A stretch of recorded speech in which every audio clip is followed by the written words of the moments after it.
Assalamu alaikum, dear students. So today we are here with part 3 of electrostatics.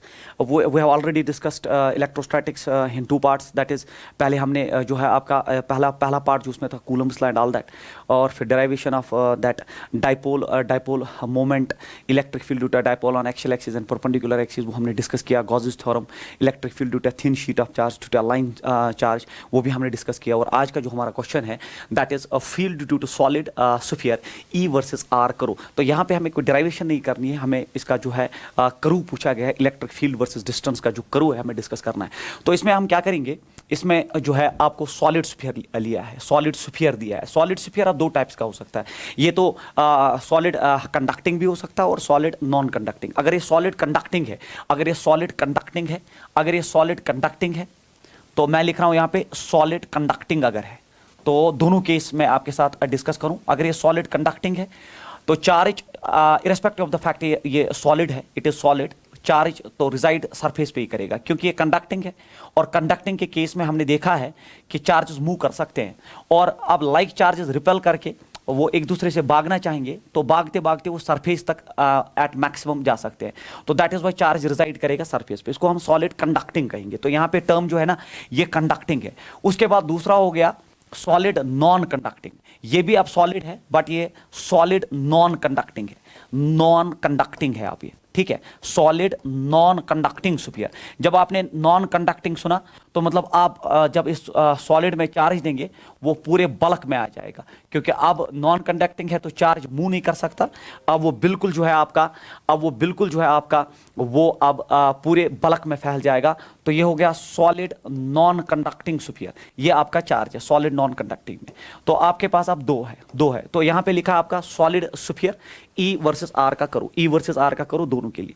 But convention ये कहता है कि अगर सॉलिड स्फीयर लिखा है तो आप ये मान के चलो कंडक्टिंग हॉलो वाला केस, उसमें भी चार्ज सरफेस पे रहता है, उसमें भी चार्ज सरफेस पे रहती है. या आप बोल सकते हो सॉलिड कंडक्टिंग, ये वाला केस ले. But we will discuss electric field करूँ दोनों के मैं डिस्कस पैरेलल में करूंगा, सो दैट फिर एग्जाम में चाहे वो सॉलिड कंडक्टिंग पूछे या नॉन कंडक्टिंग, फर्क याद रखो. सॉलिड कंडक्टिंग में चार्ज सरफेस पर रिजाइड करता है, irrespective of the fact it is solid. Charge जो है जो आप दोगे वो बिल्कुल सरफेस तक चला जाएगा, सरफेस पे चला जाएगा.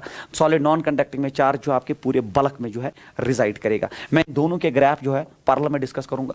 तो ये आपका जो है ये आपका सॉलिड कंडक्टिंग स्फीयर है.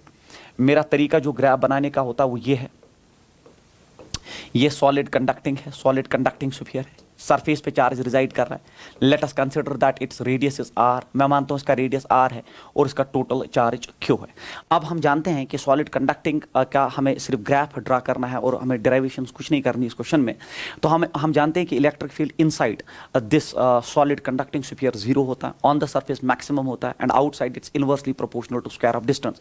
तो अगर हम इसका ग्राफ ड्रा करें तो ग्राफ ड्रा करने का आसान तरीका होता है, आप सेंटर को सीधे नीचे खींच लीजिए, फिर आप जब सेंटर को नीचे खींच लेंगे तो इस रेडियस को मतलब सरफेस को भी आप नीचे खींच सकते हैं.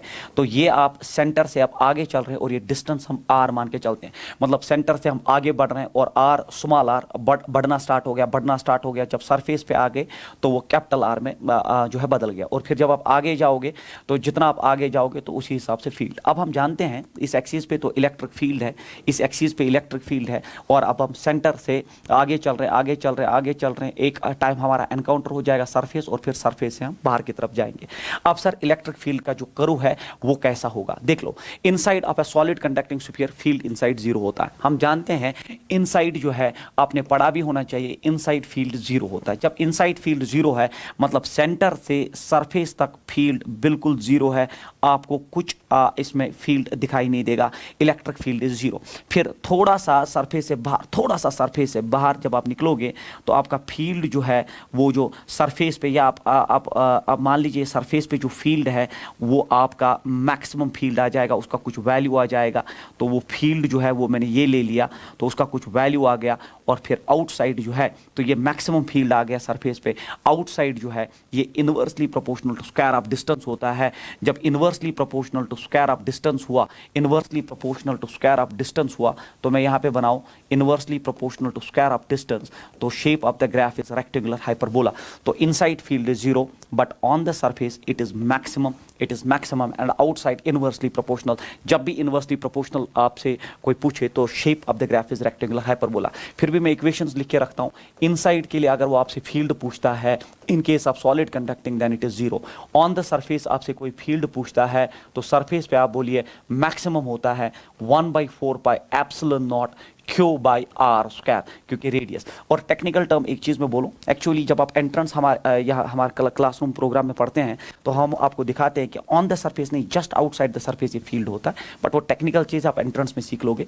और केस नंबर 3 जो आपका है कि आउटसाइड क्या होता है फील्ड, तो आउटसाइड के लिए जो फील्ड होता है, आउटसाइड के लिए फील्ड होता है 1/4 pi epsilon naught, it is Q by small R square. अब आप देख लीजिए, इनसाइड फील्ड 0 है, मैंने इनसाइड फील्ड 0 बनाया, ऑन द सरफेस ये रीच कर गया maximum value 1/4 pi epsilon Q by capital R square होता है, और फिर outside it's inversely proportional to R square. These equations we use to derive जब हम कंडक्टिंग सॉलिड स्फीयर का इलेक्ट्रिक फील्ड डिस्कस करते हैं, बट यहाँ पे आपके इस क्वेश्चन में सिर्फ इलेक्ट्रिक फील्ड वर्सेस डिस्टेंस है, तब भी मैंने इक्वेशंस लिखी और फिर ये ग्राफ ड्रा किया।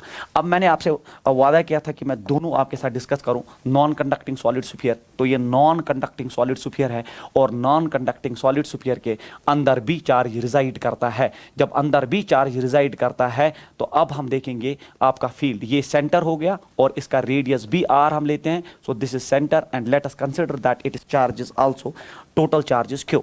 अब तरीका वही, सेंटर को सीधे नीचे खींच लो। जब सेंटर को नीचे खींच लेते हो उसे ग्राफ बनाना आसान होता है, और आप इसमें अच्छी तरह से चीज़ें समझ लेते हो। आपने सरफेस को भी आगे खींच लिया तो ये सरफेस आ गया, और ये आपकी डिस्टेंस है फ्रॉम द सेंटर। जब आप सेंटर से दूर जा रहे हो तो डिस्टेंस कैसे इंक्रीज होगी। अब आप देख लीजिए, ये हो गया इलेक्ट्रिक फील्ड वर्सेस डिस्टेंस का, कि सेंटर से आप आगे जा रहे हो तो स्मॉल आर बढ़ रहा है, एक टाइम वो कैपिटल आर हुआ, और फिर आप इस स्फीयर से बाहर भी जा रहे हो। अब सर इलेक्ट्रिक फील्ड का ग्राफ कैसा होता है, आप याद रखिए, जो ये नॉन कंडक्टिंग सॉलिड स्फीयर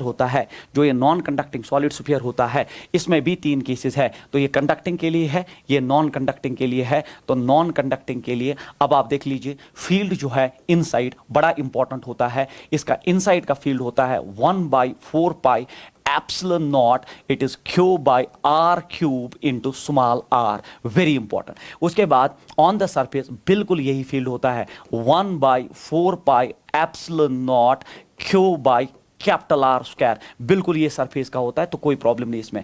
और आउटसाइड फील्ड क्या होता है सर, बिल्कुल जो इसका आउटसाइड होता है 1/4 pi epsilon naught Q by small R square. तो डिफरेंस देख लीजिए एक ही पॉइंट में, देख लीजिए सरफेस पे यहाँ पे भी यही, यहाँ पे भी है, आउटसाइड यहाँ पे भी यही, आउटसाइड यहाँ पे भी है।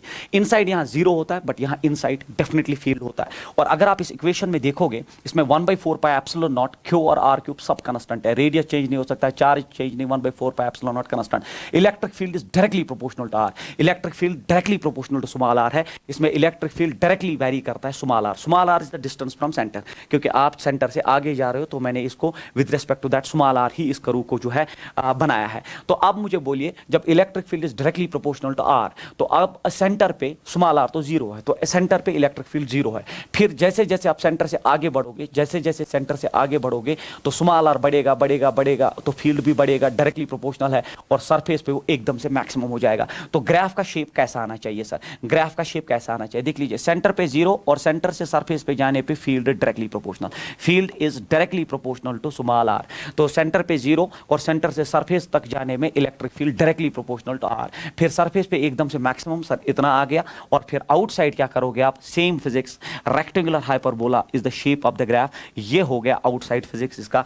तो ये हो गया आपका electric field due to non solid conducting sphere, और ये हो गया electric field due to non conducting solid sphere. ये दो चीजें बराबर है, सरफेस पे फील्ड बराबर होता है, आउटसाइड बराबर होता है, सिर्फ इनसाइड यहां 0 होता है कंडक्टिंग में, और नॉन कंडक्टिंग में डायरेक्टली प्रोपोर्शनल आर। सेंटर पे 0, बट सेंटर से सरफेस पे जाने पे आपका फील्ड जो है वो जो है सेंटर से सरफेस तक वो डायरेक्टली प्रोपोर्शनल होने की वजह से लीनियरली बढ़ा, और फिर सरफेस पे मैक्सिमम, और फिर आउटसाइड वो रेक्टेंगुलर हाइपरबोला के हिसाब से चला गया। तो ये था field due to solid sphere, E versus R करो। अगर कन्वेंशनली आप चलोगे तो ये हमेशा सॉलिड कंडक्टिंग होता है, अगर सॉलिड स्फीयर की बात करो तो यही होता है, बट मैंने दोनों का एक साथ बना दिया आपका, solid conducting, solid non conducting.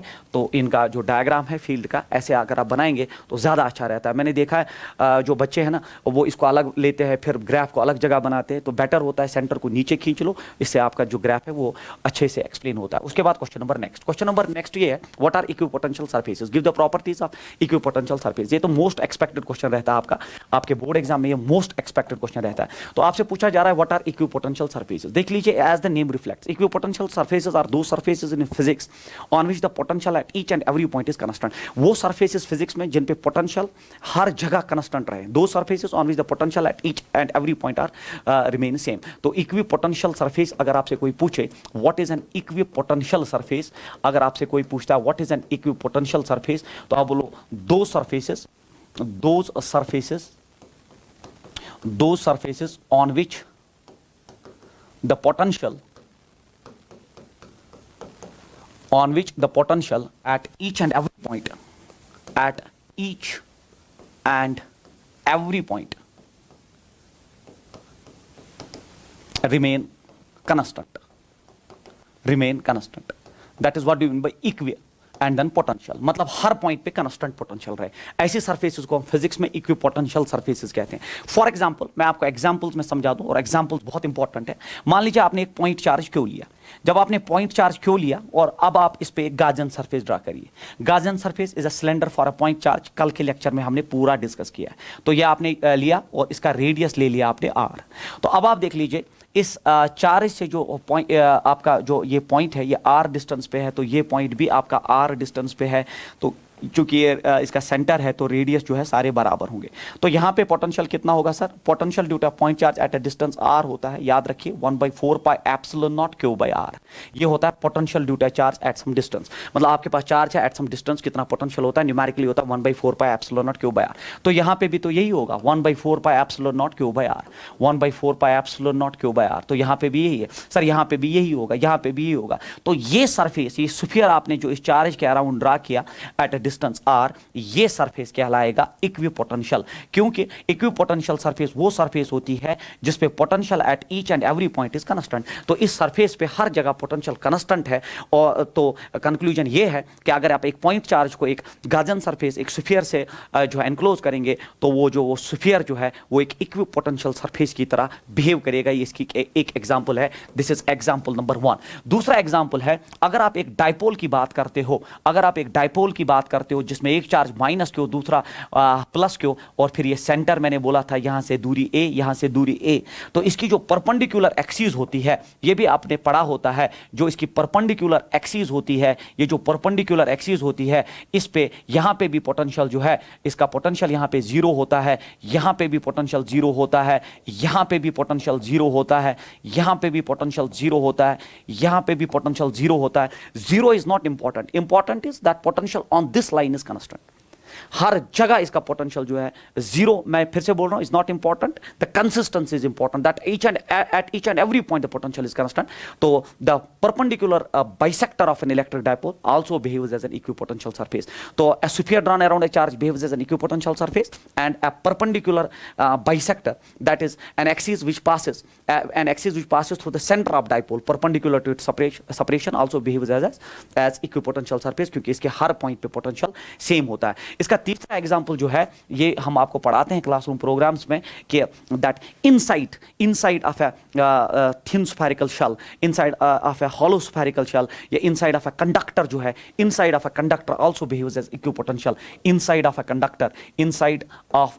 Conductor, अगर आप कंडक्टर के इनसाइड की बात करो, आल्सो बिहेव्स एज इक्विपोटेंशियल। तो ये आप ऐड करेंगे इसको, आल्सो बिहेव्स एज इक्विपोटेंशियल, तब जाके आपका नोट जो है बहुत अच्छा हो जाएगा और उसमें सारे मार्क्स मिलने के चांसेस है। तो मैंने इसमें जो एग्जांपल्स है, एक चार्ज को अगर आप सराउंड करेंगे एक स्फीयर से, तो वो इक्विपोटेंशियल सरफेस की तरह बिहेव करता है। तो अगर आप एक डायपोल को एक परपेंडिकुलर एक्सिस पे देखोगे, उस पर पोटेंशियल सेम रहता है, 0 is not important, consistency same रहना इंपॉर्टेंट है, ये भी इक्विपोटेंशियल है। और अगर आप एक कंडक्टर का इनसाइड देखोगे, वो भी एक इक्विपोटेंशियल की तरह बिहेव करता है, क्योंकि अंदर फील्ड 0 होता है, जो अभी मैंने समझाया था, इनसाइड फील्ड 0 होता है, और जब फील्ड 0 होता है तो पोटेंशियल डेफिनेटली कांस्टेंट रहता है। तो inside of a conductor conductor also behaves as an equipotential surface. तो ये हो गया what are equipotential surfaces, definition भी और एग्जांपल्स बहुत इंपॉर्टेंट है। उसके बाद give the properties of equipotential surfaces. अब सर प्रॉपर्टीज के लिए क्या है, प्रॉपर्टीज बहुत इंपॉर्टेंट है equipotential surfaces, not only for board exams but also for your entrance. तो पहली प्रॉपर्टी इक्विपोटेंशियल सरफेसेस की ये होती है, the first property of equipotential surfaces is that the potential at each and every point is constant. Potential at each and every point is constant. तो ये तो पहली बात है, potential at each and every point, each and every point is constant, each and every point is constant. ये पहली property है, ये आपकी पहली प्रॉपर्टी है। उसके बाद number second potential at each and every point is constant, ये पहली प्रॉपर्टी इक्विपोटेंशियल सरफेसेस की। Number second, two equipotential surfaces never intersect, two equipotential surfaces never intersect, never intersect, वो इंटरसेक्ट नहीं कर सकती। Sir why? ऐसे भी 2 मार्क्स के लिए पूछ सकता है, two equipotential surfaces can not intersect, why? तो आपको डिफेंड करना है। देख लीजिए, अगर ये एक इक्विपोटेंशियल सरफेस है, मान लीजिए इसका पोटेंशियल V1 है, ये इक्विपोटेंशियल सरफेस, और आपने फिर दूसरा इक्विपोटेंशियल सरफेस ये लिया, इसका पोटेंशियल V2 है, क्योंकि ये अलग इक्विपोटेंशियल सरफेस है, इसका कुछ पोटेंशियल है, और ये दूसरा इक्विपोटेंशियल सरफेस है, ये इसका कुछ पोटेंशियल। जिस पॉइंट पे इन्होंने इंटरसेक्ट किया वहां पे तो 2 पोटेंशियल है, V1 भी और V2 भी। ऐसा पॉसिबल ही नहीं है, क्योंकि इक्विपोटेंशियल सरफेस वो सरफेस होती है जिसपे potential at each and every point is constant. तो जो पॉइंट ऑफ इंटरसेक्शन है वहां पे 2 पोटेंशियल आ गए, ये पॉसिबल नहीं है। That is why two equipotential surfaces never intersect, because at the point of intersection you will have 2 potential simultaneously, V1 and V2। तो वो तो इक्विपोटेंशियल सरफेस के जो आइडिया को है जो है खत्म कर देता है, क्योंकि equipotential means potential is constant, same single type of potential exist. तो उस पॉइंट पे तो 2 पोटेंशियल एग्जिस्ट करेंगे, ऐसा हो नहीं सकता। उसके बाद तीसरा होता है कि अगर आपने एक चार्ज लिया, चार्ज क्यू है, और मान लीजिए एग्जांपल्स में आपको समझाता हूं, आपने इसको एक स्फीयर से सराउंड कर दिया, जिसको आप गाजन सरफेस भी कह सकते हैं, और ये रेडियस आपने R ले लिया, रेडियस R ले लिया। अब मान लो आपने इसके हर सरफेस पे यहाँ पे पोटेंशियल कितना होगा सर V, सर यहाँ पे पोटेंशियल कितना होगा V, क्योंकि आपको पता है ये सारा जो है सेम दूरी पे है, और जब सेम दूरी पे है तो सेम पोटेंशियल है, जो पीछे मैंने डिस्कस किया। अब आपने क्या किया, अब आप एक चार्ज को यहाँ प्लेस करके, इस पॉइंट पे प्लेस करके, चार्ज क्यू जो पोटेंशियल V पे लाई कर रहा है, इसको आपने पोजीशन A से शिफ्ट किया पोजीशन B पे। जब आप पोजीशन B पे इसको शिफ्ट कर रहे हैं तो आपसे पूछ रहा है वो वर्क डन कितना हुआ। यहाँ से इक्विपोटेंशियल सरफेस पे एक चार्ज को मूव कराने में कितना वर्क करना पड़ता है, तो आपको पता होना चाहिए दैट पोटेंशियल डिफरेंस होता है work done per unit charge. Potential difference जो होता है ना, potential difference del V between 2 points, होता है work done per unit charge, work done per unit charge. तो पोटेंशियल डिफरेंस दो पॉइंट्स का जो पोटेंशियल डिफरेंस होता है वो होता है work done per unit charge. तो वर्क हो गया बराबर जो आपने चार्ज मूव किया multiplied by potential difference. But मुझे बोलिए आप पॉइंट ए से पॉइंट बी जाने में पोटेंशियल डिफरेंस ही कितना है, पोटेंशियल डिफरेंस 0 है, क्योंकि यहाँ पे भी वही पोटेंशियल, यहाँ पे भी वही पोटेंशियल। जब पोटेंशियल डिफरेंस ही 0 है तो वर्क डन इज 0। तो ये तीसरी प्रॉपर्टी है that when A charge is moved on an equipotential surface the work done is 0। Sir why? क्योंकि आप एक चार्ज को 2 पॉइंट्स के बीच में मूव करा रहे हो और उन 2 पॉइंट्स का पोटेंशियल सेम है, और जब पोटेंशियल डिफरेंस ही नहीं है तो आप वर्क किस चीज का कर रहे हो, वर्क डन इज 0। तो पहला प्रॉपर्टी है potential at each and every point is constant. दूसरा, two equipotential surfaces never intersect, अलग 2 मार्क्स के लिए पूछ सकता है।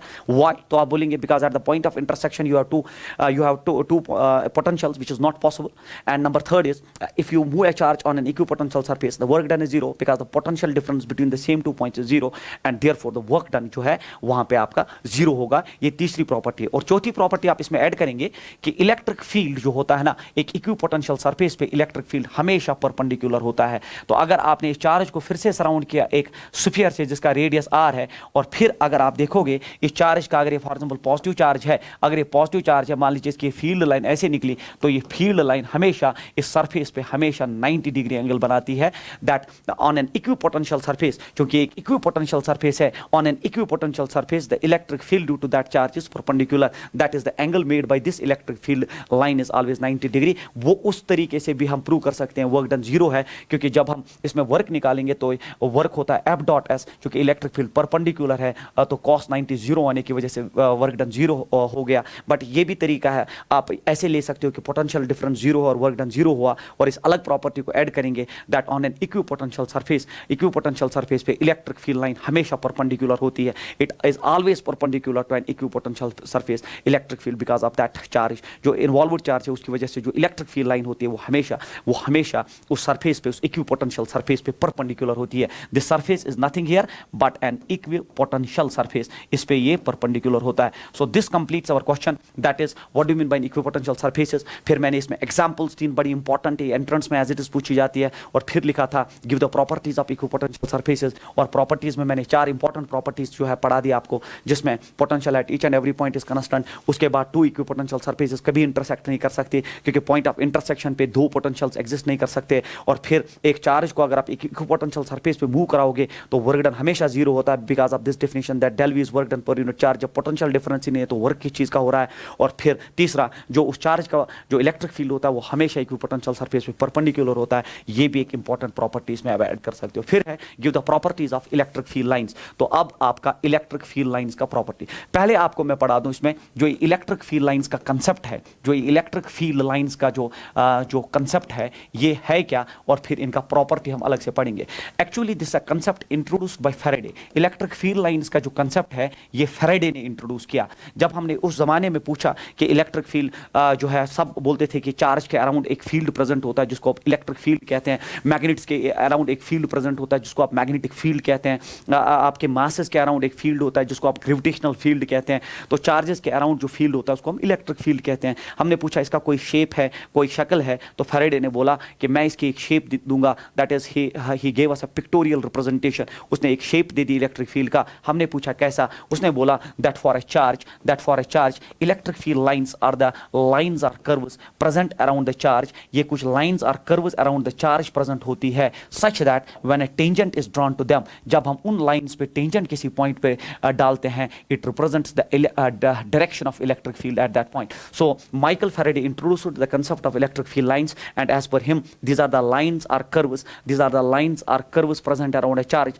such that जब आप उन लाइंस और कर्व्स पे टेंजेंट किसी पॉइंट पे ड्रा करते हो तो वो टेंजेंट आपको डायरेक्शन ऑफ इलेक्ट्रिक फील्ड देता है. तो इलेक्ट्रिक फील्ड का डेफिनेशन में आप यही लिखेंगे, a concept introduced by Faraday and then as per Faraday these are the lines or curves such that when a tangent is drawn to them at a point it represents nothing but the direction of electric field at that point. पर हमसे पूछा गया है उसके बाद properties. तो properties हम यहाँ लिखेंगे What are the properties of electric field lines? इनकी प्रॉपर्टीज क्या है. तो प्रॉपर्टी नंबर 1 जो इलेक्ट्रिक फील्ड लाइंस की है, प्रॉपर्टी नंबर 1 जो इलेक्ट्रिक फील्ड लाइंस की है, that for positive charge they are radially outwards. Positive charge के लिए ये रेडिली आउटवर्ड्स होती है, ऐसा लगता है कि रेडियस से बाहर की तरफ आ रही है. So for positive charge they are radially outwards. And for negative charge, अगर आपके पास चार्ज नेगेटिव है then these field lines are radially inwards. So for positive charge they are radially outwards, for negative charge they are radially जो है inwards. तो ये हो गया पहला. दूसरा प्रॉपर्टी ये है कि अगर आपके पास एक pair of positive and negative charges है,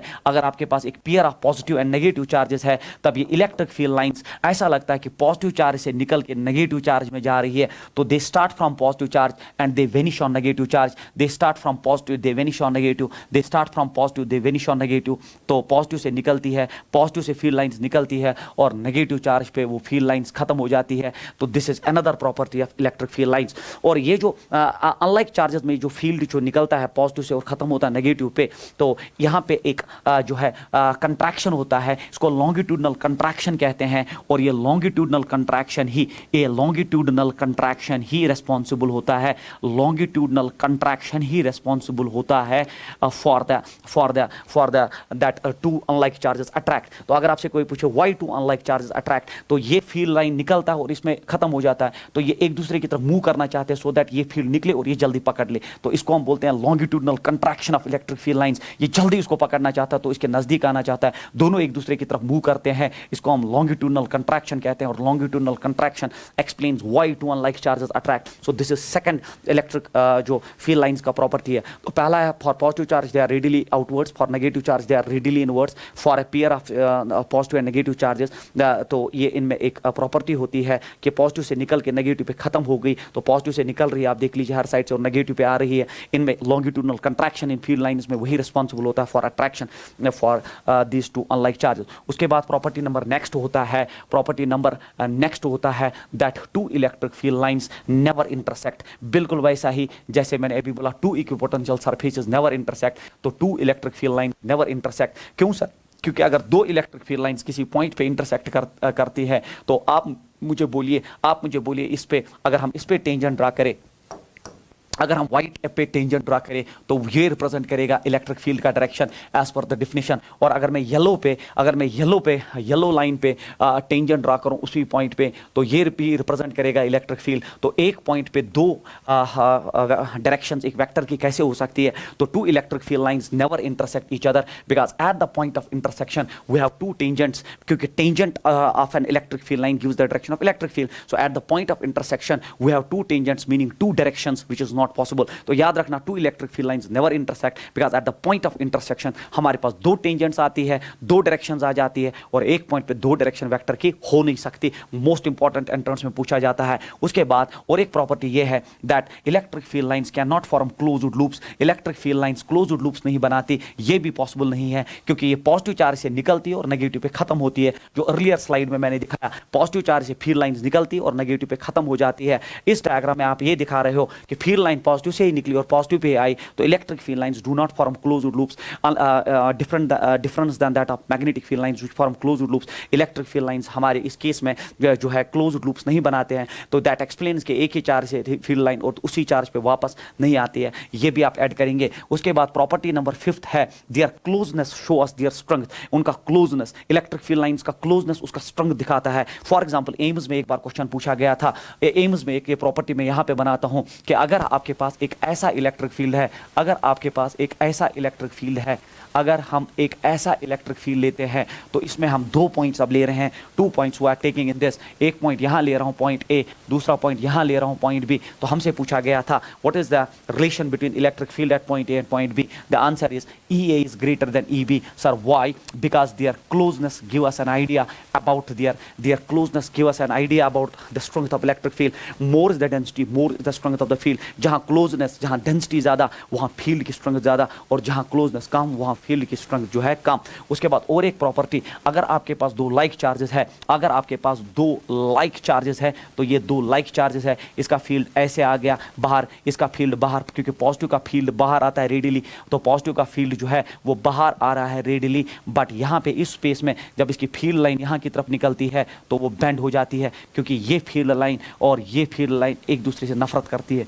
तो ये फील्ड लाइन यहाँ से बाहर आ गई और ये फील्ड लाइन, तो ये मॉडिफाई हो जाता है। तो लाइक चार्ज रिपल क्यों करते हैं? तो ये रिपल क्यों करते हैं? It is because of lateral pressure of field lines. इसको हम लेटरल प्रेशर कहते हैं फील्ड लाइंस का। We call this as lateral pressure of electric field lines. Actually जब सिमिलर चार्जेस होते हैं, जो इनका इलेक्ट्रिक फील्ड है वो लेटरल प्रेशर बनाता है एक दूसरे पे, और उस लेटरल प्रेशर की वजह से टू लाइक चार्जेस रिपल करते हैं, वो एक दूसरे के फील्ड से ही नफरत करते हैं और फिर एक प्रेशर बनाते हैं जिसको हम लेटरल प्रेशर कहते हैं, जिसकी वजह से वो एक दूसरे से दूर जाते हैं। बट जब अनलाइक चार्जेस होते हैं तब वो लॉन्गिट्यूडनल कंट्रैक्शन पे बिलीव करते हैं। ये इसके फील्ड को लाइक करता है, ये इसके फील्ड को लाइक करता है, तो ये एक दूसरे की तरफ नजदीक आना चाहते हैं और फील्ड को जल्दी जो है समेटना चाहते हैं। That's why longitudinal contraction explains why two unlike charges attract. And यहाँ पे अगर आप देखेंगे lateral pressure explains why two like charges repel. So these are some properties of electric field lines, जिसमें प्रॉपर्टी नंबर 1 आप देख लीजिए, मैंने पढ़ाया for positive charge they are radially outwards, for negative they are radially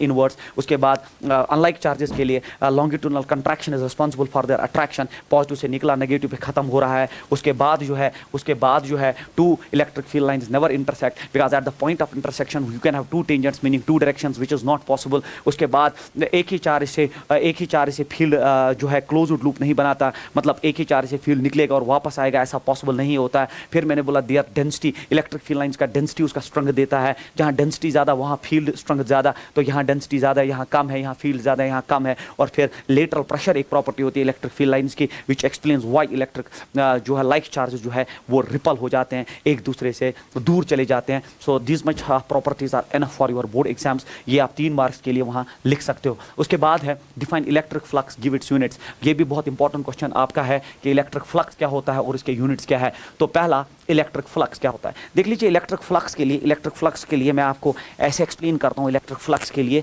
electric flux होता है, मान लीजिए ये कॉपी है और ये कॉपी में मुझे एरिया दिखाई दे रहा है, ठीक है, ये एरिया मुझे दिखाई दे रहा है, ये देख लीजिए इसका कुछ एरिया है, तो एरिया मुझे दिखाई दे रहा है। और हम जब इलेक्ट्रोस्टैटिक्स या मैग्नेटिज्म पढ़ाते हैं ना आपको, तो हम एरिया को वेक्टर बना के चलते हैं। तो ये एरिया है, इसका मैग्नीट्यूड है, एक बार एंट्रेंस में आया था, एरिया वेक्टर है, स्केलर है, sometimes it behaves as a vector and sometimes as a scalar या नन ऑफ द अबव। तो याद रखना आप that area sometimes behaves as scalar and sometimes behaves as vector. ये हम तक होता है कब हम इसको स्केलर बनाए और कब हम इसको वेक्टर बनाए। देख लीजिए फॉर एग्जांपल ये जो है ये एरिया है, इसका कुछ मैग्नीट्यूड है, इसका कुछ मैग्नीट्यूड है, इसका कुछ मैग्नीट्यूड है, और अब मैं इसको वेक्टर बना रहा हूँ। अब मैं इसको वेक्टर बनाऊँ, कैसे बनाओगे, मैं इसको डायरेक्शन असाइन करता हूँ। मैंने इसको डायरेक्शन असाइन की, हम इसको एक यूनिट वेक्टर से मल्टीप्लाई करते हैं और हम वो इस एरिया को हम डायरेक्शन असाइन करते हैं। बट जब मैं देखता हूँ तो मुझे ये दिखाई दे रहा है, बट जब आप वहाँ कैमरा से देख रहे हो, वहाँ से देख रहे हो, तो आपको ये लाइन दिखाई देगी, तो जब मैं यहाँ पे बनाऊंगा तो एक लाइन है ये, बट अब आप समझ गए ये एरिया है। एरिया तो मुझे ऐसे दिखाई दे रहा है, so this is visible to me, but वहाँ से जब आप देख रहे हो तो आपको इसका साइड व्यू जो है एक लाइन दिखाई दे रहा है। फिर उसको मैं वेक्टर बना रहा हूँ by assigning it a direction.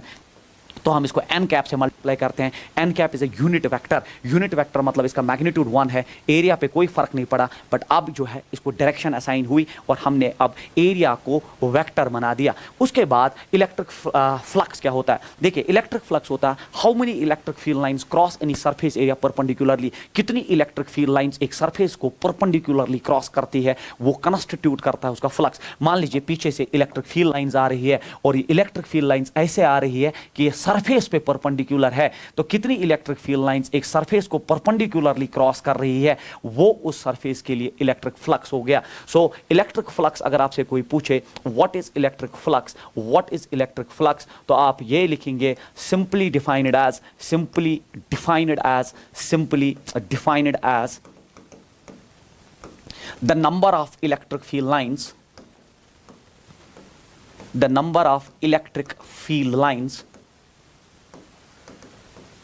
crossing any surface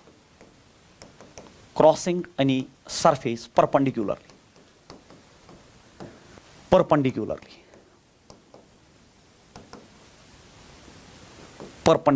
कितनी इलेक्ट्रिक फील्ड लाइंस एक सरफेस को परपेंडिकुलरली क्रॉस करती है, वो कंस्टिट्यूट करती है उस सरफेस का फ्लक्स। बट सर अब ये हमेशा तो ट्रू नहीं होगा कि फील्ड लाइंस ऐसे आएंगी। तो मान लीजिए अब मैं इसको जनरलाइज करने जा रहा हूं, ये आपका एरिया है और आपने इसको वेक्टर बनाया by signing it a direction with this, और फिर आपका इलेक्ट्रिक फील्ड लाइन अब ऐसे आया सर। तो मतलब आप इस केस में फ्लक्स का जो डेफिनेशन है that electric field lines are those lines which cross any surface perpendicular, तो इसमें क्या करोगे आप, तो इसमें कुछ करने की जरूरत नहीं, आप इसके साथ एंगल थीटा लीजिए इलेक्ट्रिक फील्ड लाइन का और एरिया वेक्टर का जो डायरेक्शन है उसके साथ, और फिर ई को रिजॉल्व करिए। यहाँ से जो कंपोनेंट आएगा वो तो ई कॉस थीटा होगा और यहाँ से जो कंपोनेंट आएगा वो ई साइन थीटा है। अब ई साइन थीटा तो पैरेलल है, इसकी वजह से तो फ्लक्स नहीं होगा। अब ई कॉस थीटा देख लीजिए सरफेस के परपेंडिकुलर है। अब फ्लक्स जो इलेक्ट्रिक फ्लक्स होता है फाई से डिनोट होता है इस कंपोनेंट ऑफ फील्ड की वजह से, that is E cos theta multiplied area. तो हम लिख सकते हैं फ्लक्स हो गया बराबर ई ए कॉस थीटा अरेंज करके, तो ये बनता है आपका equation for electric flux. But since हम जानते हैं फिजिक्स में कि जब भी दो वेक्टर्स का डॉट प्रोडक्ट किया जाता है ए डॉट बी, वो आ जाता है ए बी कॉस थीटा, और आपका अब इलेक्ट्रिक फील्ड भी वेक्टर है, एरिया भी वेक्टर है, और वो आया ई ए कॉस थीटा, तो फ्लक्स बना बराबर फिर ई डॉट ए, क्योंकि इलेक्ट्रिक फील्ड भी वेक्टर है और एरिया को भी आपने वेक्टर बनाया है। So this becomes the another definition of flux, that flux is dot product of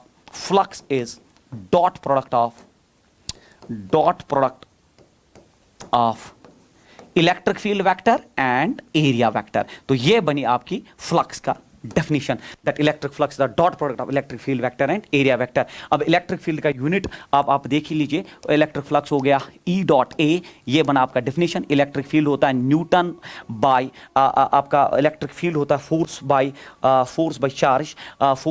charge, तो न्यूटन बाय कूलम, और एरिया हो गया मीटर स्क्वायर, तो ये बना इसका unit newton metre square by coulomb. और फ्लक्स अगर आपसे कोई पूछे कौन सी क्वांटिटी है, तो ये स्केलर क्वांटिटी है फिजिक्स में। सर स्केलर क्वांटिटी क्यों है, क्योंकि डॉट प्रोडक्ट फिजिक्स में स्केलर प्रोडक्ट ही होता है। तो फ्लक्स का डेफिनेशन जनरलाइज्ड डेफिनेशन है that it is the dot product between electric field vector and area vector, और इक्वेशन इसका ई ए कॉस थीटा आ जाएगा। फिर इसके केसेस आ जाएंगे इसके केसेस जो आएंगे, इसके केसेस में पहला केस आ जाएगा that number first is positive flux. अगर आपसे कोई पूछे व्हाट इज पॉजिटिव फ्लक्स, तो आप बोलिए ऐसा फ्लक्स जिसमें ऐसा कुछ हो कि आपका ये एरिया है, आपने इसको वेक्टर बनाया है और फिर आपका इलेक्ट्रिक फील्ड लाइन अगर ऐसा आया such that it makes an angle which is acute, मतलब लेस देन 90 डिग्री वाला एंगल, एक्यूट एंगल मतलब आपका लेस देन 90 डिग्री है, तो उस केस में इलेक्ट्रिक फील्ड का हमेशा एक कंपोनेंट यहां से आएगा, इस डायरेक्शन में आ जाएगा, और जब इलेक्ट्रिक फील्ड का एक कंपोनेंट यहां से आएगा, ये तो पैरेलल है, इसकी वजह से तो फ्लक्स ही नहीं है,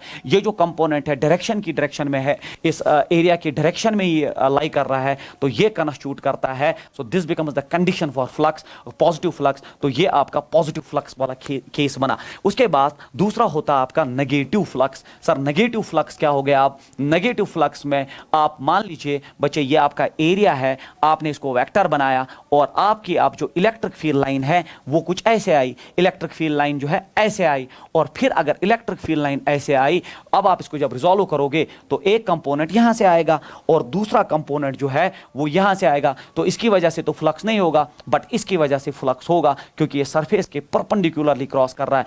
बट ये जो इलेक्ट्रिक फील्ड लाइन है ये इस डायरेक्शन के अपोजिट है, तो इसको हम नेगेटिव फ्लक्स का नाम देंगे। तो कंडीशन क्या हुआ कि ये थीटा जो है, ये थीटा इस केस में ग्रेटर देन 90 डिग्री, और इसको हम ऑब्ट्यूस एंगल कहते हैं। तो ऑब्ट्यूस एंगल के केस में आपका इलेक्ट्रिक फील्ड का एक लाइन ऐसा है जो आपके एरिया वेक्टर के अपोजिट डायरेक्शन में आएगा, इसको हम नेगेटिव फ्लक्स का नाम देते हैं। और तीसरा होता है zero flux. Sir zero flux क्या होता है? What do you mean by zero flux? Zero flux में अगर आपका एरिया ये है और आप इसको वेक्टर बना के चलते हैं और आपकी इलेक्ट्रिक फील्ड लाइन जो है, अब इलेक्ट्रिक फील्ड लाइन आपकी ऐसे आई, तो इलेक्ट्रिक फील्ड लाइन जब ऐसे आएगी that is perpendicular to the area vector, इस पे 90 डिग्री एंगल बन रहा है, तो आप इसको अगर रिजॉल्व करोगे तो कोई कंपोनेंट परपेंडिकुलरली तो क्रॉस नहीं करेगा।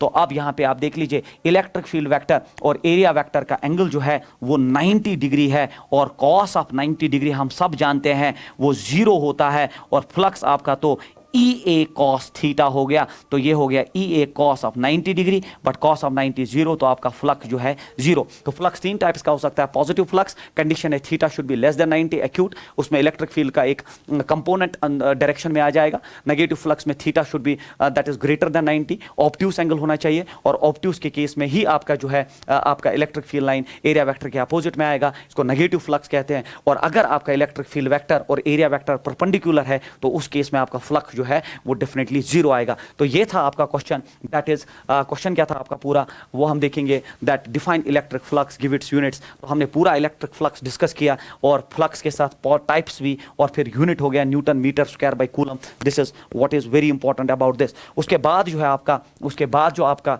और एक क्वेश्चन देखेंगे हम, that is there an expression for torque, potential energy of an electric dipole in a uniform electric field. तो ये आपका क्वेश्चन है, तो इसी को हम डिस्कस पहले करते हैं। तो आपका टॉर्क और पोटेंशियल एनर्जी का ये जो डेरिवेशन निकालना है इन यूनिफॉर्म इलेक्ट्रिक फील्ड। तो dipole in uniform electric field is the heading, dipole in uniform electric field, dipole in uniform electric field, electric field, dipole in uniform electric field is the heading. चलिए बच्चे, अब हम एक dipole को uniform field ऐसा field होता है, अगर आपसे कोई पूछे what is uniform electric field, तो आप कहिए कि वो फील्ड फिजिक्स में जिसमें इलेक्ट्रिक फील्ड ऐसा हो कि हर एक इलेक्ट्रिक फील्ड लाइन की डायरेक्शन सेम हो, हर एक इलेक्ट्रिक फील्ड की लेंथ सेम हो, मतलब मैग्नीट्यूड, और हर दो इलेक्ट्रिक फील्ड लाइंस में डिस्टेंस जो स्पेसिंग है वो भी बराबर हो। ऐसे फील्ड को हम फिजिक्स में यूनिफॉर्म इलेक्ट्रिक फील्ड कहते हैं। So that electric field in which the electric field lines जो है are pointing in the same direction, they are having the same length, magnitude, and they are equidistant from each other. They are said to be this type of field is said to be uniform electric field, and the lines are said to be uniform electric field lines. अब इस uniform electric field में हम एक dipole को place करते हैं। तो dipole में दो चार्जेस होते हैं, एक चार्ज हो गया बच्चों माइनस क्यू, दूसरा चार्ज हो गया प्लस क्यू। तो ये है आपका डायपोल। जैसे आप डायपोल लेंगे तो उसका सेंटर ये हो गया, और फिर ये डिस्टेंस a है, हम जानते हैं ये डिस्टेंस a, ये distance a, and there is a vector which is always from negative to positive charge, what we call as p, dipole moment vector, है ना। dipole moment जो होता है it's a vector always directed from negative to positive charge। ये हमने पीछे discuss किया और आपने पढ़ा भी होगा। उसके बाद जैसे ये यूनिफॉर्म फील्ड में आ गया तो पॉजिटिव चार्ज जो है वो उस पे फोर्स बनता है in the direction of the field, और वो फोर्स आपने पढ़ा होगा दैट इज Q इंटू ई। याद रखिए, जब भी हम फील्ड में किसी चार्ज को रखते हैं तो उस पर फोर्स आता है, जब भी हम फील्ड में किसी चार्ज को रखते हैं तो उस पर फील्ड फोर्स आता है। तो मान लीजिए ये कोई फील्ड है, ये एक सेपरेट चीज में पढ़ा रहा हूं, ये एक फील्ड है और आपने इसमें एक चार्ज को प्लेस किया। जैसे चार्ज को प्लेस किया तो याद रखना बच्चों, उस पर फोर्स आता है, उस पर फोर्स आता है। अगर ये पॉजिटिव चार्ज है तो force in the direction of the field आता है, कितना? Q इंटू ई, इसका मैग्नीट्यूड मल्टीप्लाइड बाई दिस। और अगर ये चार्ज नेगेटिव चार्ज हुआ, अगर ये चार्ज नेगेटिव चार्ज हुआ तो इस पे force opposite to the field आता है, कितना आता है सर?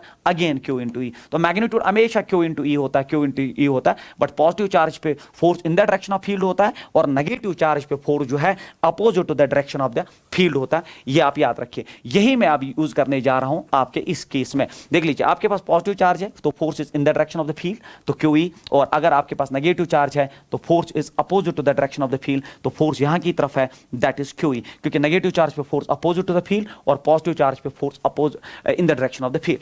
फिर हमें ये जो है इस डायग्राम में अब क्लियरली दिखाई दे रहा है, इस डायग्राम में हमें क्लियरली एक चीज दिखाई दे रही है, और वो चीज ये है कि इस एंड पे यहां की तरफ फोर्स है पॉजिटिव चार्ज पे, और इस एंड पे यहां की तरफ फोर्स है। मान लीजिए मार्कर जो मेरे हाथ में है, तो यहां पे एक जो है, यहां पे एक फोर्स जो है इस टॉप एंड पे फोर्स आगे की तरफ है और बॉटम पे ये ऐसे फोर्स पीछे की तरफ है, तो ऐसे रोटेट करना स्टार्ट करेगा। बट जैसे ये रोटेट स्टार्ट करना करेगा तो इस पे टॉर्क एक्ट करेगा। दैट इज व्हाई हमसे पूछा गया है, पहली चीज हमें डिराइव करनी है, torque on a dipole in a uniform electric field. जब भी हम एक यूनिफॉर्म इलेक्ट्रिक फील्ड में डायपोल को प्लेस करेंगे तो उस पर टॉर्क एक्ट करेगा। We have to derive the expression for that. अब टॉर्क जो है, टॉर्क आपने पढ़ा होता है, टॉर्क होता है बराबर one of the force multiplied by perpendicular distance. तो force multiplied by perpendicular distance जो है, परपेंडिकुलर डिस्टेंस जो है, this is the definition of torque, that force multiplied by perpendicular distance. तो दो में से एक चार्ज पे जो फोर्स है, दो में से एक चार्ज पे, क्योंकि फोर्स तो बराबर है दोनों पे, सिर्फ डायरेक्शन अपोजिट है, दो में से एक पे जो फोर्स है मल्टीप्लाइड इनके बीच में जो परपेंडिकुलर डिस्टेंस है। अब सर वो परपेंडिकुलर डिस्टेंस आप कैसे निकालोगे? तरीका ये है कि आप यहां से पहले इसको कैरी करो, एक्स्ट्रापोलेट करो। ये एक्स्ट्रापोलेट किया तो ये फील्ड की डायरेक्शन में मैंने एक्स्ट्रापोलेट किया, और ये डायपोल मोमेंट वेक्टर है तो यहां पे थीटा आ गया। तो पहली फुर्सत में याद रखना, सबसे इंपॉर्टेंट बात ये याद रखना कि थीटा जो है इट इज एंगल बिटवीन, ये बच्चों को कंफ्यूजन होता है, इट इज एंगल बिटवीन। जब मैंने बच्चों से पूछा ये किसके बीच में है तो वो बोलते इलेक्ट्रिक फील्ड और जो है डिस्टेंस में, या कुछ और बोल दिया इलेक्ट्रिक फील्ड। ये जो थीटा है एंगल बिटवीन, ये होता है electric field vector and dipole moment vector. इन दो के बीच में एंगल हमने बनाया। अब आप देख लीजिए, अब जो ये जैसे आपने एंगल बना दिया, अब आप मुझे बोलिए, ये डायपोल मोमेंट हमेशा डायरेक्टेड होता है नेगेटिव टू पॉजिटिव चार्ज, इसलिए इस डिस्टेंस को भी, ये जो इनके बीच में डिस्टेंस 2a है, इन दो चार्जेस, ये भी हम ऐसे डायरेक्टेड मानते हैं। फिर हम इसको रिजॉल्व करेंगे। अब 2a को रिजॉल्व करेंगे तो 2a, क्योंकि a प्लस a हो गया 2a टोटल सेपरेशन, तो 2a कॉस थीटा यहाँ से आएगा, क्योंकि ये इसके साथ एंगल थीटा बना रहा है, और यहाँ से 2a साइन थीटा आएगा, 2a sine theta. Shifting property से मैं 2a साइन थीटा को यहाँ शिफ्ट करूंगा। आपने वेक्टर फिजिक्स पढ़ी होगी, तो 2a sine theta perpendicular distance आ गया, और बिल्कुल आराम से हमने डिराइव किया। तो फिर से एक बार देख लीजिए, पहले एक्स्ट्रापोलेट किया, थीटा एंगल बनाया, किस किस के बीच में sir? Electric field vector and dipole moment vector. फिर ये 2a डिस्टेंस है नेगेटिव से पॉजिटिव चार्ज तक, इसी को रिजॉल्व कर दिया, तो ये हो गया 2a कॉस थीटा एक कंपोनेंट, और ये हो गया 2a साइन थीटा। सर यहाँ क्यों नहीं बना रहे हैं? मुझे यहाँ चाहिए ही नहीं, और वेक्टर फिजिक्स कहता है shifting property, I can shift it here, तो ये बना 2a साइन थीटा। आप देख लीजिए, एक फोर्स यहाँ की तरफ और दूसरा फोर्स यहाँ की तरफ, तो ये हो गया one of the force multiplied by perpendicular distance. Now by definition of torque, now by definition of torque, now by definition of torque, now by definition of torque, अगर आप डेफिनेशन ऑफ टॉर्क के हिसाब से देखोगे, आप torque हो गया force, one of the force that is QE multiplied by separation, और सेपरेशन परपेंडिकुलर होना चाहिए, तो perpendicular separation 2a sine theta है, 2a साइन थीटा है, 2a साइन थीटा है। अब आप देख लीजिए, सबसे इंपॉर्टेंट चीज अब जो है, ये इसमें Q इंटू 2a जो है दैट इज P, बट मैं लिखने जा रहा हूं Q इंटू 2a जो है ये P के बराबर है, जिसको आप डायपोल मोमेंट कहते हो। तो टॉर्क हो गया बराबर P, इसके बदले Q into 2a and E sine theta. तो torque on a dipole in an external uniform field होता है बराबर PE sine theta. This is the derivation for this, 3 marks लिए पूछा जाता है। तो टॉर्क होता है बराबर PE साइन थीटा, P होता है डायपोल मोमेंट, E होता है इलेक्ट्रिक फील्ड, और theta is the angle between the two. और फिर हम जानते हैं, since we know that a cross b physics में जो क्रॉस प्रोडक्ट होता है वो ए बी साइन थीटा होता है, ए बी साइन थीटा होता है दो वेक्टर्स का, तो ये भी तो ए बी साइन थीटा है और ये दोनों वेक्टर्स है, तो टॉर्क इज अ वेक्टर और ये वेक्टर किसके बराबर हुआ, ये हुआ बराबर P cross E, P cross E. So आपका टॉर्क होता है बराबर cross product of dipole moment vector and electric field vector. तो this becomes the definition, magnitude के लिए P sine theta, but definition में आप लिखेंगे the torque is simply defined the cross product between dipole moment vector and electric field vector.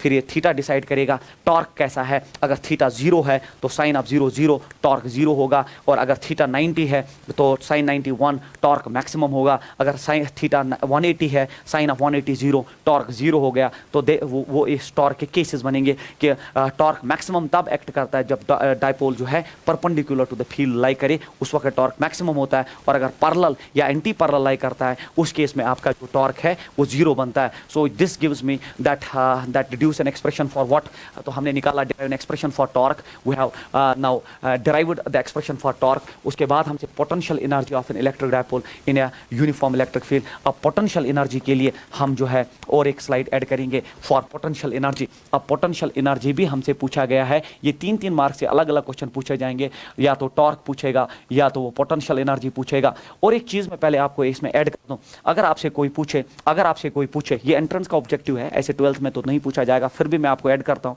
आप इतना पढ़ा ही दिया तो वो भी ऐड करेंगे कि इस टाइप ऑफ फील्ड में क्या डायपोल रोटेट करता है कि ऑसिलेट। तो बच्चा यहां देखता है कि इस पे टॉर्क एक्ट कर गया तो सर ये तो रोटेट करेगा, but the answer of this question is dipole will never rotate in this type of field, it will only oscillate. Sir what is the difference and why torque act करके rotate क्यों नहीं, ये oscillate क्यों करेगा, that is what is है ना asked in entrance, और जो अच्छे एग्जाम्स होते हैं उनमें पूछा जाता है। देख लीजिए आप, मैं आपको समझाऊं, ये पॉजिटिव चार्ज या नेगेटिव चार्ज है, ये पॉजिटिव चार्ज नेगेटिव चार्ज। चलिए मैं आपके लिए एक स्लाइड ऐड करता हूं, ठीक है, अच्छा रहेगा।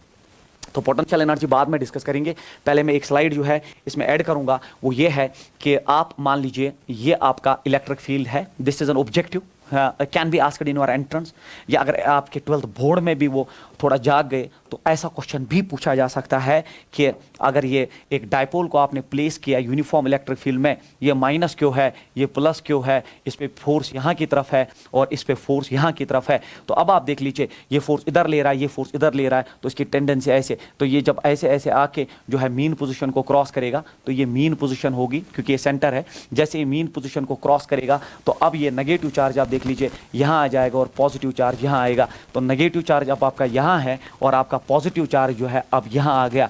अब आप मुझे बोलिए, देख लीजिए पॉजिटिव चार्ज यहाँ आया मीन पोजीशन क्रॉस करके और नेगेटिव चार्ज इधर। अब आप इस डायग्राम को एक बार गौर से देख लीजिए, पॉजिटिव चार्ज पे आप फोर्स यहीं की तरफ होगा क्योंकि पॉजिटिव चार्ज पे फोर्स होता है in the direction of field, negative charge पे फोर्स यहाँ की तरफ आएगा।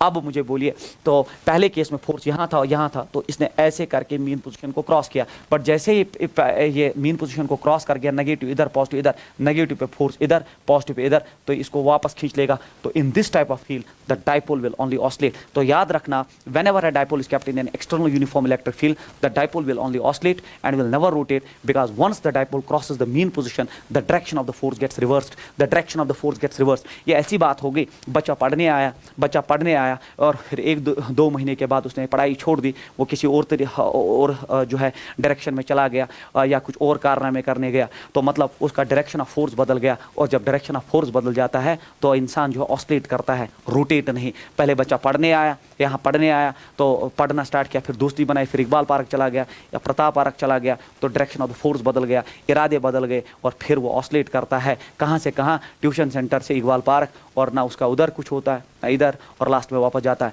तो जब भी कोई काम करना हो तो इरादे जो है वो कंटिन्यूसली एक ही डायरेक्शन में फ्लो करने चाहिए, तब जाके जो आपका ड्रीम या एम जो है वो कंप्लीट होता है। तो ये हमें टॉर्क ने यहाँ पे सिखा दिया। उसके बाद जो है आपका potential energy is the heading. उसके बाद आपका जो है potential energy is the heading, ठीक है। पोटेंशियल एनर्जी जो है अब आपका दूसरा हेडिंग है कि सर अब आप इसमें पोटेंशियल एनर्जी भी डिराइव कर दीजिए, अब इसमें आप पोटेंशियल एनर्जी भी डिराइव कर दीजिए। तो अब सर हम कैसे पोटेंशियल एनर्जी डिराइव करेंगे?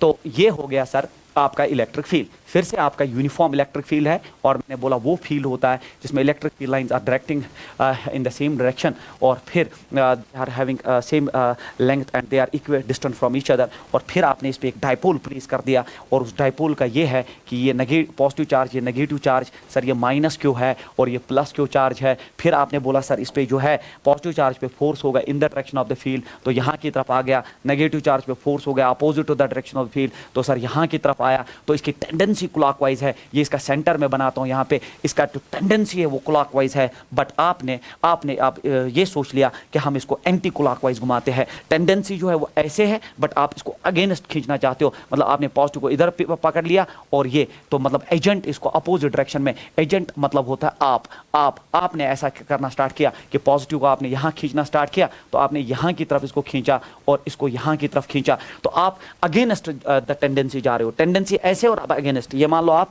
बोट चला रहे हो, तो अगर पानी की डायरेक्शन में आप बोट चला रहे हो तो कुछ करने की जरूरत ही नहीं है, पानी आपको खुद बहा के ले जाएगा। बट अगर आप अगेंस्ट द टाइड, पानी के अगेंस्ट बोट चलाना चाहते हो, तो आपको वर्क डेफिनेटली करना पड़ेगा, और वही वर्क स्टोर होता है in the form of potential energy, because in case of conservative fields the work done is stored in the form of potential energy. तो इसकी टेंडेंसी ऐसे है, बट आपने पीछे खींचा by some small angle d theta, छोटे से angle से आपने इसको पीछे की तरफ डिस्प्लेस किया, तो छोटा सा वर्क डेफिनेटली करना पड़ेगा। तो अब हमारा जो इक्वेशन है वो तैयार हो सकता है कि सर हमने पीछे खींचा, अगेंस्ट शिप चलाई, अगेंस्ट बोट चलाई सर, तो इसमें तो आपको काम डेफिनेटली करना पड़ेगा सर, वही DW जो है हमें कैलकुलेट करना है। And by definition we know हम लिखेंगे यहाँ पे, तो चलिए मैं पहले लिखूँ वी नो, हम जानते हैं, क्या जानते हैं कि जब हम एंगुलर मोशन में बिलीव करते हैं तो वो छोटा सा वर्क होगा बराबर टा डी थीटा। ठीक है, जैसे अगर आप एनालॉग इसका आप इसका जो है ट्रांसलेशनल एनालॉग देखोगे, तो वर्क डन होता है बराबर FDS, है ना, वर्क डन होता है फोर्स इनटू डिस्प्लेसमेंट, बट यहाँ वर्क डन होगा बराबर फोर्स के बदले टॉर्क, क्योंकि रोटेशनल आ गया, ट्रांसलेशनल के बदले अब फोर्स की जगह टॉर्क आता है, और लीनियर डिस्प्लेसमेंट की जगह एंगुलर डिस्प्लेसमेंट आता है, तो DW हो गया टा डी थीटा। बट यहाँ पे सर टॉर्क कितना है, टॉर्क उतना ही है जो कम से कम, अगर टॉर्क यहाँ की तरफ PE साइन थीटा है, तो आपको पीछे खींचना है, तो कम से कम PE साइन थीटा पीछे की डायरेक्शन में देना पड़ेगा। मान लो एक ऑब्जेक्ट है जिसका वेट कम से कम 50 न्यूटन है, अर्थ पे नीचे की तरफ 50 न्यूटन, आपको ऊपर उठाना है, तो कम से कम आप 50 न्यूटन ही ऊपर की तरफ देंगे। इन द सेम फैशन क्लॉकवाइज जो टॉर्क इसमें है, जो अभी हमने डिराइव किया, जो इसमें क्लॉकवाइज टॉर्क एग्जिस्ट करता है, वो PE साइन थीटा है। अब आपने ठान ली है कि आप पीछे खींचेंगे, तो कम से कम उतना टॉर्क दो, तो that is PE sine theta, इसमें टॉर्क का फॉर्मूला हमने डिराइव किया है। तो DW कितना हो जाएगा सर, तो ये हो जाएगा PE साइन थीटा, और फिर अपना D थीटा है ही, तो ये हो गया small work. In order to calculate total, अगर हमें टोटल निकालना है, in order to calculate total we have to integrate it, we have to integrate it, हम इसको इंटीग्रेट करके चलेंगे। अब जब इंटीग्रेट किया, तो इंटीग्रेशन ऑफ DW यहाँ से और यहाँ से भी आएगा, integration of PE sine theta D theta का इंटीग्रेशन। अब आप देख लीजिए इंटीग्रेशन ऑफ DW आपको टोटल वर्क देगा। अब आपने टोटल वर्क कितना किया, तो ये हो गया PE तो कांस्टेंट है, इंटीग्रेशन से कांस्टेंट्स बाहर आते हैं, इंटीग्रेशन ऑफ साइन थीटा होता है माइनस कॉस थीटा, और फिर ये हो गया आपका। अब आप देख लीजिए फ्रॉम, मान लीजिए आपने इसको θ1 से, θ1 इनिशियल एंगल था, फिर आपने पीछे θ2 पे ले लिया, तो इसमें लिमिट्स में प्रोवाइड कर रहा हूँ फ्रॉम θ1 टू θ2, तो लिमिट्स भी प्रोवाइड करके रखेंगे θ1 टू θ2। तो आपने इनिशियली एंगल जो इसका डायपोल मोमेंट और इलेक्ट्रिक फील्ड, जो मैंने पीछे एंगल दिखाया, जो आपका डायपोल मोमेंट और इलेक्ट्रिक फील्ड में एंगल थीटा था, पहले θ1 था, फिर θ2 हो गया। अब आप लिमिट्स प्रोवाइड करिए, तो वर्क हो गया बराबर माइनस PE, माइनस मैंने बाहर निकाला, अपर लिमिट हो गया कॉस ऑफ θ2, माइनस हो गया कॉस ऑफ θ1। अब आप माइनस अंदर लीजिए, तो वर्क हो गया बराबर PE, अब ये हो गया कॉस ऑफ θ1 प्लस हो जाएगा और माइनस हो जाएगा कॉस ऑफ θ2। ये हो गया work done in order to displace a dipole from initial angle θ1 to final angle θ2। ये आपने वर्क डन किया इस डायपोल को इनिशियल एंगल θ1 से फाइनल एंगल θ2 पे रोटेट करने में, और यही वर्क डन स्टोर होता है in the form of potential energy, because in case of conservative fields the work is stored in the form of potential energy. क्योंकि जब आपने पीछे खींच लिया, ये ऐसी बात होगी आपने स्प्रिंग को खींच लिया और पकड़ के रखा, जो आपने वर्क डन किया वही स्टोर हुआ in the form of potential energy. आप छोड़िए वो वापस जाएगा, तो work stored in the form of potential energy because it's a conservative field and therefore potential energy का फॉर्मूला यू से हम लिखते हैं, ये बना PE and then it is cos of θ1 minus cos of θ2। खेल खत्म। This is the formula for potential energy of an electric dipole in an external uniform electric field. तो टॉर्क भी हो गया और फिर आपका पोटेंशियल एनर्जी। फिर इसमें ऑब्जेक्टिव ऑफ एंट्रेंस के लिए हम क्लासरूम प्रोग्राम में तो बहुत पढ़ा देते हैं,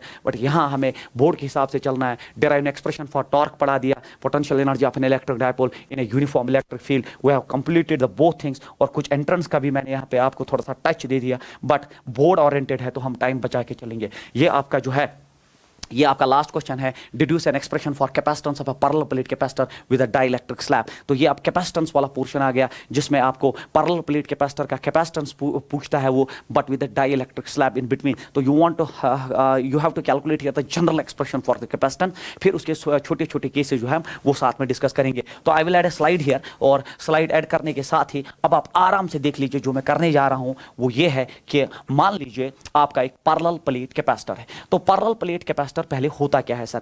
parallel plate capacitor is an arrangement of two metallic plates. It's an arrangement of two metallic plates separated by some distance. देख लीजिए, ये जो हाथ है, ये मान लो आप एक मेटलिक प्लेट, इसका कुछ एरिया है, और ये दूसरा हाथ है, इसका कुछ area, it's a metallic plate. तो parallel plate capacitor is an arrangement of two metallic plates like this, separated by some distance, filled with a dielectric. Dielectric air हो सकता है, कोई वैक्स हो सकता है, कोई प्लास्टिक हो सकता है। तो दो मेटलिक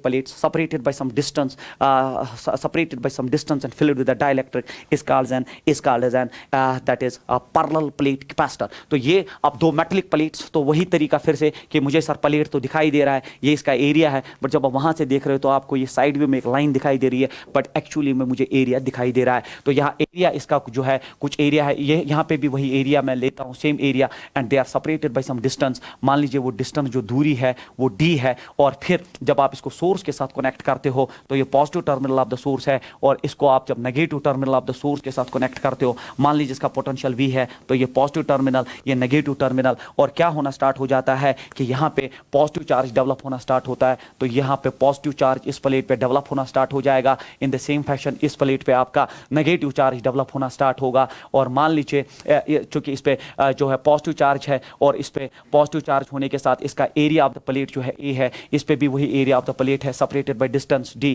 तो आपको पता है अब चार्ज भी जितना पॉजिटिव चार्ज इस पे उतना नेगेटिव चार्ज इस पे, तो चार्ज बाय एरिया होता है सिग्मा, और sigma is called as surface charge density. ये कल ही मैंने पढ़ाया, total charge by total area. तो इस पे positive surface charge density sigma है, इस पे negative surface charge density sigma है। तो एक पे पॉजिटिव दूसरे पे negative, but total charge by total area is always surface charge density. ये है आपका development of charges in a parallel plate capacitor. Distance D, potential V, और मैं मानता हूं इस कैपेसिटर की जो कैपेसिटी है वो कुछ कैपेसिटी जो इसकी है, let us consider that capacity जो है वो कुछ C है। मैं मानता हूं इस कैपेसिटर की कुछ कैपेसिटी C है। फिर आपने क्या किया, अब आपने इसमें जैसे आपके क्वेश्चन में लिखा गया है that deduce an expression for capacitance of a parallel plate capacitor with a dielectric slab. तो पैरेलल प्लेट कैपेसिटर तो आ गया, बट अब इसमें डाई इलेक्ट्रिक स्लैब बनाना है आपको। यू हैव टू, है ना, construct a dielectric slab. तो ये अब चूंकि मैंने आपको डेफिनेशन में बोला कि इसके बीच में डाई इलेक्ट्रिक होता है, अब मैं एक डाई इलेक्ट्रिक स्लैब लेता हूं,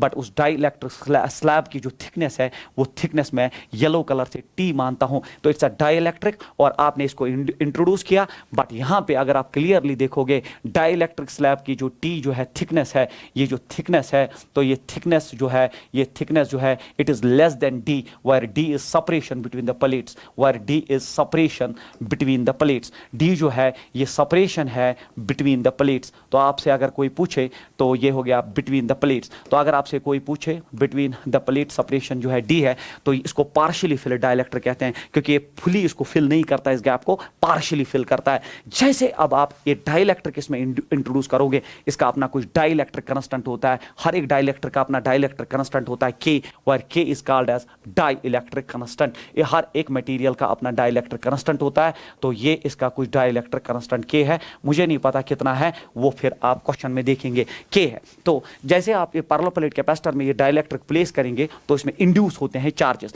अब इंड्यूस चार्जेस कैसे होते हैं देख लीजिए, ये पॉजिटिव जो है इसके इलेक्ट्रॉन्स को यहाँ लाएगा तो यहाँ पे इंड्यूस हो जाएगा नेगेटिव चार्ज, यहाँ पे कुछ नेगेटिव चार्ज और यहाँ पे डेफिनेटली कुछ पॉजिटिव चार्ज। जितना नेगेटिव चार्ज यहाँ मूव कर गया उतना पॉजिटिव चार्ज यहाँ की तरफ जो है डेवलप होगा। सर क्या ये पॉजिटिव चार्ज इसके बराबर होगा और क्या ये नेगेटिव चार्ज इसके बराबर होगा? बिल्कुल भी ऐसा नहीं है। डाइलेक्ट्रिक में जो चार्जेस का डेवलपमेंट होता है वो हमेशा कम होता है in comparison to that of conductor. तो यहाँ वाला जो येलो वाला चार्ज है, ये जो येलो वाला पॉजिटिव चार्ज है ये इससे कम है और जो येलो वाला नेगेटिव चार्ज है ये भी इससे कम है। तो यहाँ पे आप दो फील्ड एग्जिस्ट कर रहे हैं, यहाँ पे दो फील्ड आप एग्जिस्ट कर रहे हैं। एक पॉजिटिव से नेगेटिव फील्ड जो है इलेक्ट्रिक फील्ड वो इस चार्ज की वजह से इलेक्ट्रिक फील्ड है, और दूसरा जो फील्ड है, जो दूसरा फील्ड है वो इस पॉजिटिव से नेगेटिव की तरफ फील्ड होता है। इसको हम इंड्यूस्ड फील्ड कहते हैं, we call this as induced electric field. तो इस स्पेस में आप दो फील्ड एग्जिस्ट करते हैं, एक फील्ड पॉजिटिव से नेगेटिव जो एक्चुअल फील्ड एग्जिस्ट करता है क्योंकि फील्ड हमेशा पॉजिटिव से नेगेटिव की तरफ जाता है,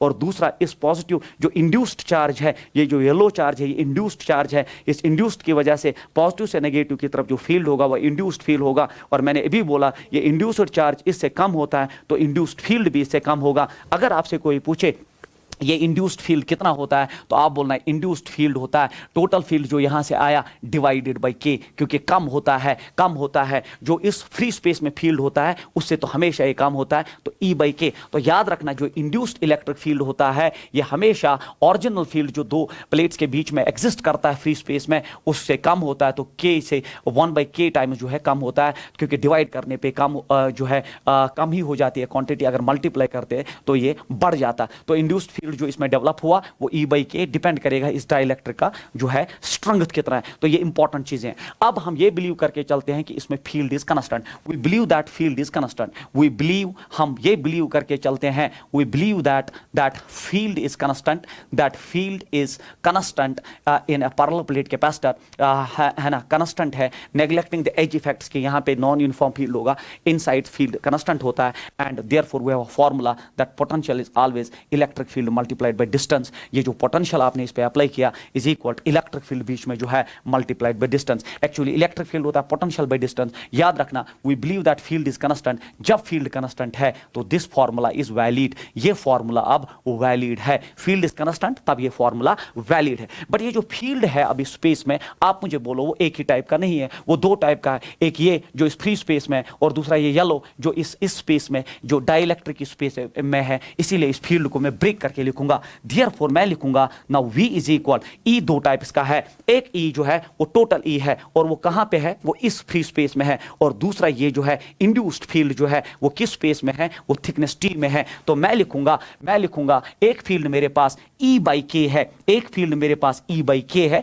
एक्चुअली E इंड्यूस्ड है बट E इंड्यूस्ड खुद बराबर है E बाई के, और वो किस डिस्टेंस में है, वो थिकनेस T में है। प्लस मैं लिखूंगा दूसरा फील्ड मेरे पास E है और वो कितनी स्पेस में है, वो इस स्पेस में है, कितनी स्पेस में, D माइनस टी स्पेस में। It is D minus T, क्योंकि D माइनस टी को छोड़ के जो बाकी सारी स्पेस है उसमें इलेक्ट्रिक फील्ड E है।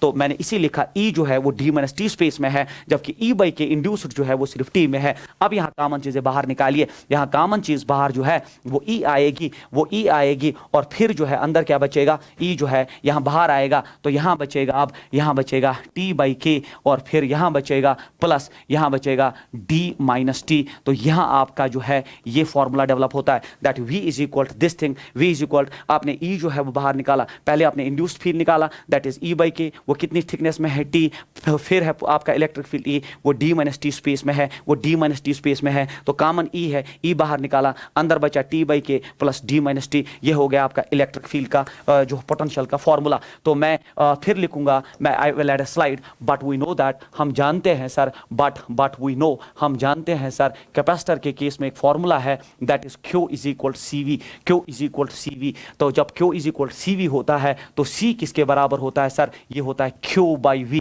तो मैं लिख सकता हूँ कैपेसिटेंस हो गया Q डिवाइडेड बाई V, और V अभी आपने डिराइव करके रखा है वो हो गया E divide by T minus. तो मैं लिखूँ क्या था ये V का वैल्यू, ये था E, फिर टी ये है ई, फिर यहाँ हो गया बच्चे, यहाँ हो गया। मैं पहले डी माइनस टी फिर टी बाई के लिखूंगा, पहले डी माइनस टी फिर मैं लिखूंगा डी माइनस टी प्लस हो गया ये टी बाई के। तो मैंने वी का वैल्यू यहाँ ड्रॉप कर दिया। बट फिर से हम जानते हैं सिग्मा होता है क्यू बाई ए, सिग्मा होता है क्यू बाई ए। मैंने पीछे लिख के रखा है surface charge density Q by A होता है, तो क्यू होता है सिग्मा ए, क्यू हो गया बराबर आपका सिग्मा मल्टीप्लाइड बाई ए। तो मैं ये इस इक्वेशन में ड्रॉप कर सकता हूं, विच इंप्लाई सी हो गया बराबर क्यू के बदले में लिखूंगा सिग्मा ए डिवाइडेड बाई, फिर ये हो गया ई, फिर ये हो गया D minus T plus T by के। उसके बाद आप देख लीजिए, बट फिर से हम जानते हैं कि इलेक्ट्रिक फील्ड होता है in between the to plates of a parallel plate capacitor. जो इलेक्ट्रिक फील्ड होता है ये होता है sigma by epsilon not. This is the electric field between the to plates of a parallel plate capacitor, but E is equal to sigma by epsilon naught. It is field between two plates of a parallel plate capacitor. Field between two plates of a parallel plate capacitor. Two plates of a parallel plate capacitor, ये आपने पढ़ा होगा। ये जो होता है that E is equal to sigma by epsilon naught, it is actually the field between the two plates of a parallel plate capacitor। तो E के बदले में यहाँ ड्रॉप करूंगा, तो which implies मेरा C जो अब है वो हो गया बराबर, it is sigma into A divided by E के बदले में लिखूंगा sigma by epsilon naught, अंदर बचा D minus T plus T by के। अब आप देख लीजिए सिग्मा सिग्मा कैंसल आउट होगा, एप्सिलॉन नॉट ऊपर जाएगा, तो ये बना epsilon nought A divided by D minus T plus T by के। This is the expression for electric field due to a parallel plate capacitor filled with a dielectric and that too partially। तो मैं इस expression को अलग यहाँ पे लिख दूं, एक सेपरेट पेज पे लिख दूं, तो capacitance of a parallel plate capacitor is epsilon nought A divided by D minus T plus T by K. ये होता है capacitance of a parallel plate capacitor which is partially filled. तो it is partially filled capacitor, जो आपका partially fully filled नहीं था, partially field था। आपका कैपेसिटर तो ये था, बट इसमें जो डाइलेक्ट्रिक आपने प्लेस किया वो फुली इस गैप को फिल नहीं कर रहा था, क्योंकि डिस्टेंस डी थी, और आपका कैपेसिटर इसको जो है वो ऐसे फिल कर रहा था, और उसकी डिस्टेंस जो थिकनेस थी वो टी थी, and T is less then D, इसको पार्शियली फिल्ड कहते हैं, तो उसके लिए ये कैपेसिटेंस है। बट अब देख लो, इफ अगर ऐसा हुआ, अगर ये टी डी के बराबर हुआ, अगर ये टी डी के बराबर है, मतलब ये अब जो है ये डाइलेक्ट्रिक पूरा इसमें फैल गया, टी डी के बराबर हुआ, तो कैपेसिटेंस हो जाएगा epsilon nought A divided by D minus T के बदले फिर से डी प्लस डी टी के बदले फिर से डी डिवाइडेड बाय के। अब आप जानते हैं plus D minus D cancel out होके के ऊपर जाएगा, तो ये बना epsilon nought A divided by D, और के यहां चला जाएगा, and this represents the capacitance of that capacitor which is fully filled with a dielectric. मतलब अगर आपके पास एक कैपेसिटर है, और वो फुली फिल्ड विद डाइलेक्ट्रिक है, फुली फिल्ड विद डाइलेक्ट्रिक, मतलब ये मान लीजिए ये एक फुली फिल्ड डाइलेक्ट्रिक और इसका डाइलेक्ट्रिक कांस्टेंट के है, तब उसका कैपेसिटेंस होता है के epsilon nought A by D. So this is the formula जिसके लिए आप जो है फुली फिल्ड के लिए जो आपको याद होता है के epsilon nought A by D, but believe me this the generalized formula for any capacitor filled with dielectric. तो and the formula is epsilon nought A divide by D minus T plus T by K. So this completes our lecture. Thank you so much.